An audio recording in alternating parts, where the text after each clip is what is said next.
Melati Suci Murni, 27 tahun, warga Jalan Sungai Lilin Jaya, Kecamatan Sungai Lilin, Kabupaten Musi Banyuasin, melaporkan anggota arisan ke SPKT Polda Sumsel karena mengalami korban perampasan. Ia merupakan bandar arisan online yang mengalami korban perampasan yang dilakukan oleh peserta arisannya sendiri. Aksi perampasan barang milik Melati tersebut dilakukan oleh 20 orang lebih pada 19 September 2022 yang lalu. Merasa barang miliknya dirampas oleh peserta arisannya sendiri, Melati ditemani kuasa hukum M. Aminuddin SH.MH melapor ke SPKT Polda Sumsel.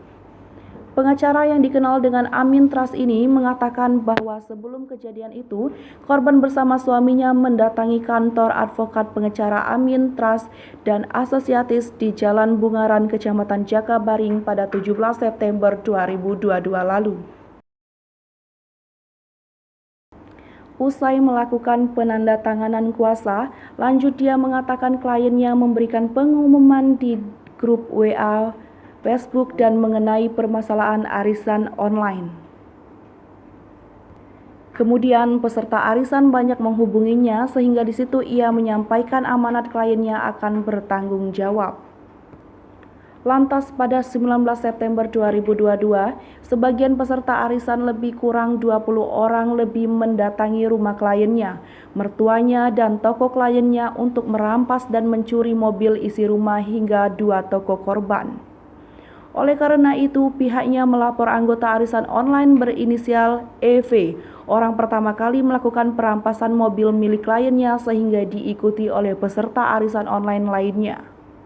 Untuk jumlah yang ikut arisan ada sekitar 200 orang dan melakukan perampasan ada sekitar kurang lebih 20 orang lebih dengan kerugian sekitar 200 juta rupiah.